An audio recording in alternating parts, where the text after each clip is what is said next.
Chers amis, bonjour. Donc, je suis très heureux de donner cette allocution improvisée et dans un cadre spécifique, aujourd'hui celui du Mont-Saint-Michel, où nous n'avons pas pu malheureusement répondre aux questions d'un groupe de citoyens, de soutien, qui étaient venus me voir à ma rencontre, qui ont dû être, on va dire, dispersés par la force publique, dont je comprends les ressorts, ayant été moi-même gendarme. Donc cette force publique nous a demandé de nous disperser pour pouvoir poser des questions-réponses plus loin, car ce lieu est très emblématique, là où nous sommes. Je pense que ce qui nous arrive au quotidien a une dimension matérielle, bien sûr, une dimension juridique, bien entendu, mais aussi une dimension spirituelle. Ici, au Mont-Saint-Michel, c'est un haut lieu de la spiritualité française, un très haut lieu, avec Lourdes et avec tant d'autres, avec Notre-Dame de Paris, bien sûr, la martyrisée Notre-Dame de Paris. Aujourd'hui, le message et le symbole qui est derrière moi est d'une puissance terrible contre les adversaires, les ennemis qui veulent actuellement briser les ressorts profonds de l'âme française, du peuple français, et aussi nous mettre dans une forme de captivité, de servitude, nous détournant de nos idéaux de liberté, de vérité et aussi de souveraineté.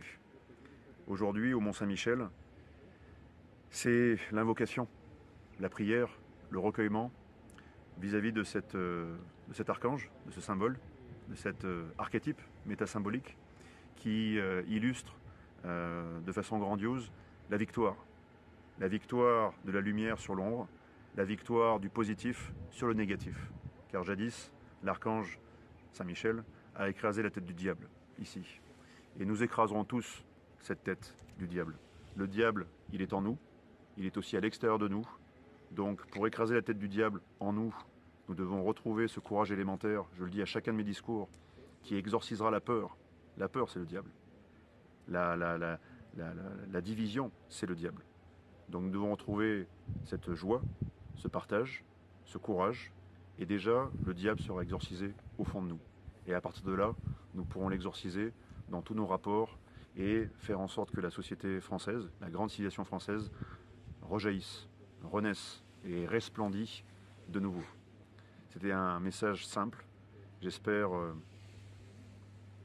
authentique, que vous entendrez, et qui, fidèlement à ce que j'ai voulu exprimer depuis le début de ce périple, postule que nous sommes faits de matière et d'esprit. Et les Français, nous Français, incarnons cette dualité, cette dimension divine qui habite en nous, et que nous devons appeler de toutes nos forces, que nous devons réveiller de toutes nos forces pour que cette dimension soit en fait nous mène à la victoire. La victoire sur la matière, la victoire sur l'argent roi, la victoire sur l'individu roi, pour permettre le retour de la communauté nationale, la communauté française, et le retour des libertés, vérités et souveraineté. En tout cas, gardez courage. C'était aussi aujourd'hui un message d'espoir.